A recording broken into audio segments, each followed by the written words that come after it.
அன்பு சகோதரர் அவர்கள் கேள்வி கேட்டாரா, வருத்தத்தை பதிவு செய்தாரா என்று தெரியவில்லை.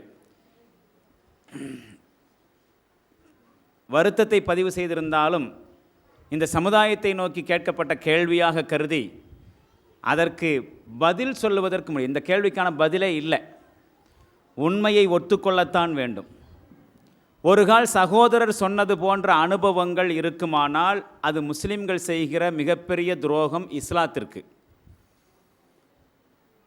உண்மையிலேயே முஸ்லிம்களுடைய இஸ்லாமிய வாழ்க்கை என்பது, முஸ்லிம்களுடைய ஒழுக்க வாழ்க்கை என்பது, நியாயமான வாழ்க்கை என்பது சத்திய இஸ்லாத்திற்கு சான்று வழங்க வேண்டிய ஒரு அமானிதம். முஸ்லிம்களுடைய ஒழுக்க வாழ்க்கை மற்றவர்கள் இஸ்லாத்திற்கு வருவதற்கு தூண்டுகோலாக அமைய வேண்டும். வந்தவர்களையும் துரத்தி விடுகின்ற மாதிரி இஸ்லாமியர்களுடைய வாழ்க்கை இருக்குமானால் இஸ்லாத்திற்கு இதைவிட வேறு துரோகம் செய்துவிட முடியாது. இது இஸ்லாத்திற்கு செய்யக்கூடிய மிகப்பெரிய துரோகம். ஏனென்றால் முஸ்லிம்களுடைய வாழ்க்கையை பார்த்துத்தான் மற்றவர்கள் இஸ்லாத்தின் மீது நம்பிக்கை கொள்ள வேண்டும். வாயால் சொல்வதை பார்த்தல்ல. மக்கள் சில நேரங்களிலே சொல்லப்படுவதை விட சொல்லப்பட்டதை நேரடியாக பார்க்கின்ற பொழுதுதான் நம்புவார்கள். இன்னும் சொல்லப்போனால் நாம் எல்லாரும் ஷஹாதத்து கலிமா சொன்னவங்க தானே. அஷ்ஹது அல்லா இலாஹா இல்லல்லா வ அஷ்ஹது அன்ன முஹம்மதர் ரசூலுல்லா. வணக்கத்திற்கும் கீழ்ப்படிதலுக்கும் உரியவன் அல்லாஹுவை தவிர வேறு யாருமில்லை என்று நான் சாட்சி சொல்லுகிறேன். முஹம்மது நபி ஸல்லல்லாஹு அலைஹி வஸல்லம் அவர்கள் அல்லாஹ்வுடைய தூதராகவும் அடிமையாகவும் இருக்கின்றார்கள் என்றும் நான் சாட்சி சொல்லுகிறேன் என்று மக்தபு மதரசாக்களிலேயே இது நமக்கு கற்றுத்தரப்படுகிறது. உண்மையில் இந்த கற்றுத்தரப்படுவதனுடைய இன்னொரு பகுதி இன்னும் முஸ்லிம் சமுதாயம் புரிந்து கொள்ளவே இல்லை. அஷ்ஹது என்கிற வார்த்தைக்கு நான் சாட்சி சொல்கிறேன் என்பது பொருள் அல்ல. இதுவரைக்கும் நாம் அப்படித்தான் படித்திருக்கிறோம். வணக்கத்திற்கும் கீழ்ப்படிதலுக்கும் உரியவன் அல்லாஹுவை தவிர வேறு யாருமில்லை என்று நான் சாட்சி சொல்கிறேன் என்று சொல்லுகின்ற வகையில் தான் அல்லாஹுவாக இருக்கிறானா? யாரும் சாட்சி சொல்லவில்லை என்று சொன்னால் அல்லாஹுடைய இறைத்தன்மைக்கு ஏதேனும் பங்கம் வந்து விடுமா? மனிதர்களுடைய சாட்சியத்தினால்தான் இறைத்தன்மை என்பது நிலைக்கிறதா? அதனால்தான் எல்லோரும் சாட்சி சொல்லுங்கள் என்று இஸ்லாத்தில் கட்டளையிடப்பட்டிருக்கிறதா? நிச்சயம் அப்படி இல்லை.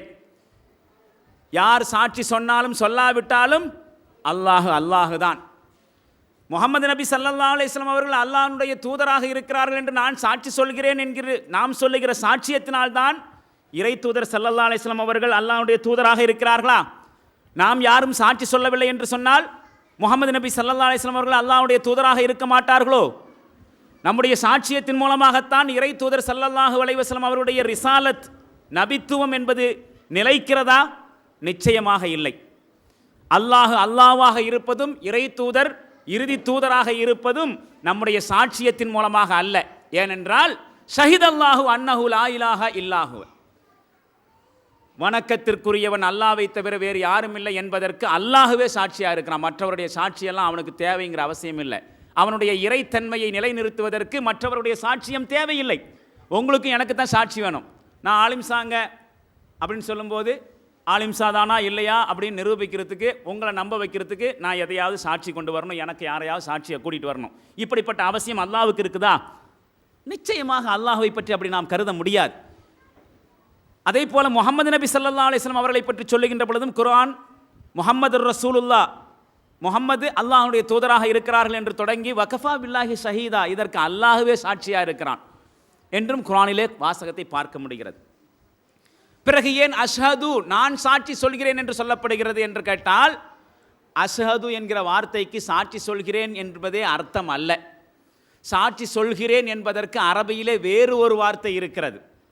அகூலு ஷஹாதத்த என்று சொன்னால்தான் சாட்சி சொல்லுகிறேன் என்ற அர்த்தம். மற்றபடி அஷ்ஹது என்றால் நானே சாட்சியாக இருக்கிறேன் என்று பொருள். சாட்சி சொல்வதல்ல.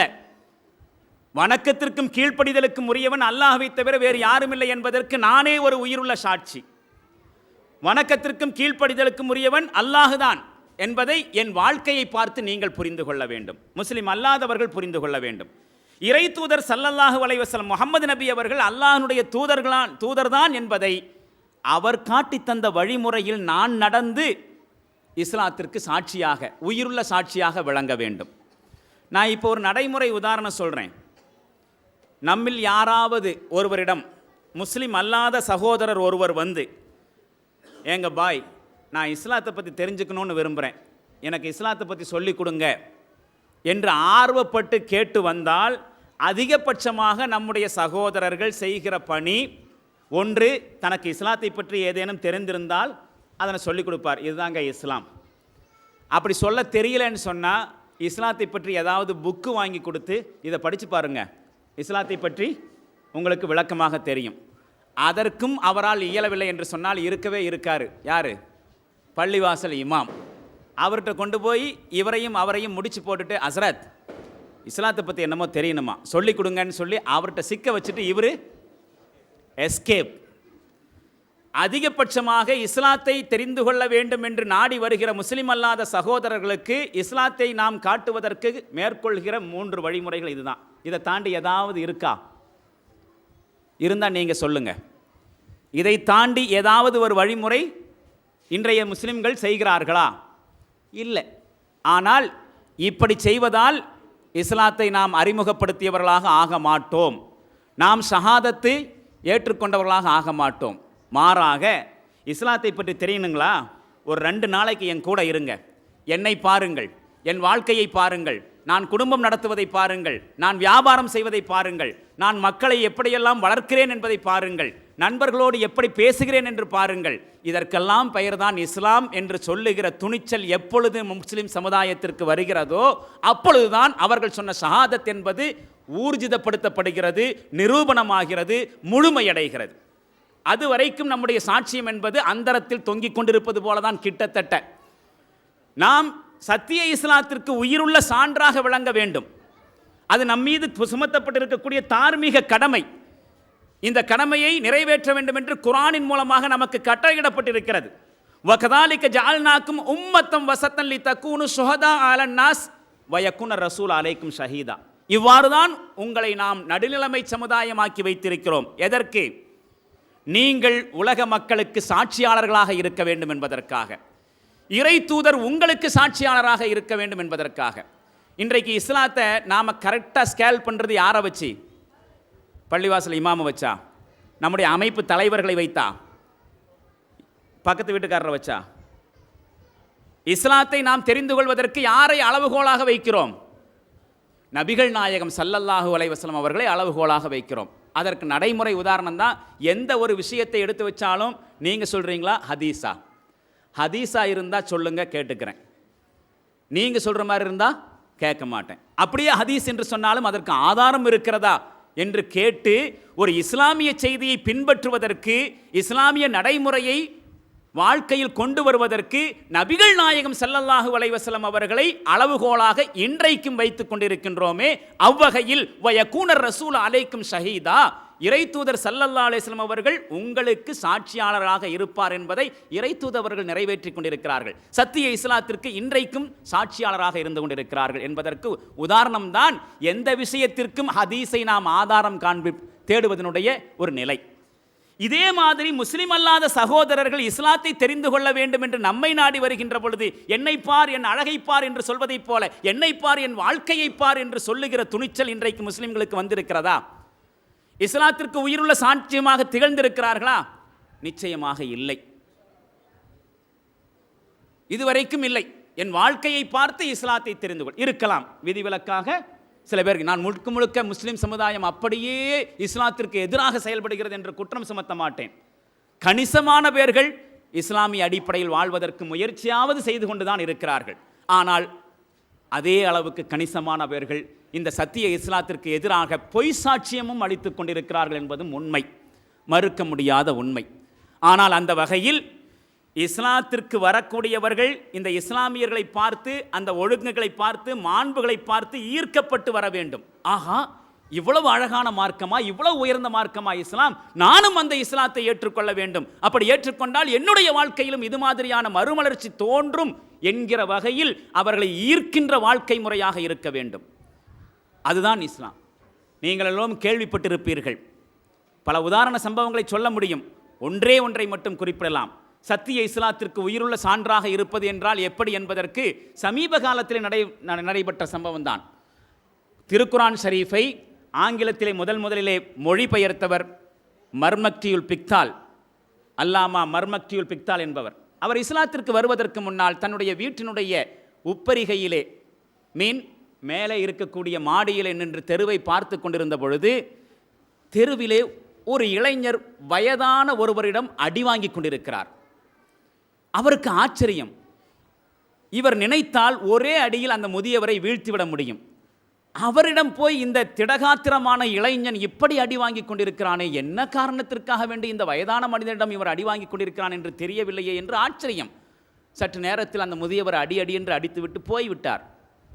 விறுவிறுவென கீழே இறங்கி வந்த மர்மக்தியுல் பிக்தால் அந்த இளைஞரை நோக்கி கேட்டார், உன்னுடைய உடல்வாகு என்ன, உன்னுடைய திடகாத்திரம் என்ன, நீ நினச்சா அவரை ஒரு அடியில் நீ சேர்ந்திருக்கலாம், திருப்பி போக வச்சிருக்கலாம், அந்த அடி வாங்கிட்டு நிற்கிற வரைக்கும் இப்படி இருக்கிறையே.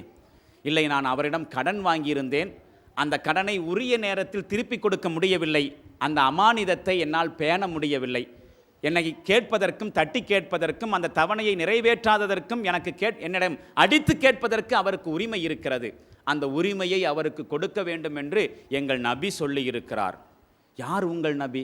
அவர் 1400 வருடங்களுக்கு முன்னால் வாழ்ந்தவர், இறைவனின் தூதராக வந்தவர். என்ன, 1400 வருடங்களுக்கு முன்னால் வந்த ஒரு மனிதனுடைய வாழ்க்கை இவ்வளவு காலத்திற்கு பிறகு 14 நூற்றாண்டுகளுக்கு பிறகும் ஒரு மனிதனுடைய, ஒரு இளைஞனுடைய வாழ்க்கையில் இன்னொரு மனிதனுடைய உரிமையை நிறைவேற்றுகிற விஷயத்தில் தாக்கத்தை ஏற்படுத்துமானால் அந்த மனிதர் கொண்டு வந்த மார்க்கம் என்ன என்பதை தெரிந்து கொள்ள ஆவல்பட்டு இஸ்லாத்தை படித்தார், இஸ்லாத்திற்கு வந்தார், திருக்குரான் ஷரீஃபுக்கு முதன்முறையாக ஆங்கிலத்திலே மொழியாக்கம் செய்தார். சத்திய இஸ்லாத்திற்கு அவராக பெரிய அளவுக்கு பிரச்சாரமெல்லாம் செய்து கொண்டிருக்கவில்லை.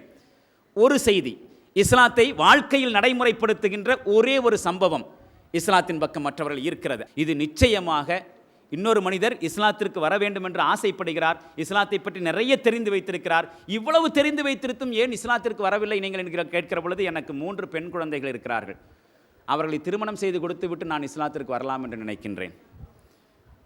இப்பொழுதே இஸ்லாத்திற்கு ஃபேமிலியோடு வந்து விட்டால் அவர்களுக்கு வரதட்சணை கொடுப்பதற்கு என்னால் ஆகாது. இவர் இஸ்லாத்திற்கு வருவதிலிருந்து தடுத்தது யார்? அதனைத்தான் இறைவன் திருக்குரானிலே சொல்லுகின்றான், வலா தத்தஹிது ஐமானக்கும் தகலம் பைனக்கும், நீங்கள் உங்கள் ஒருவரை ஏமாற்றுவதற்குரிய கருவியாக உங்களுடைய சத்தியங்களை, உங்களுடைய அமானிதம் பேணுகிற பண்பை ஆக்கிக் கொள்ளாதீர்கள்.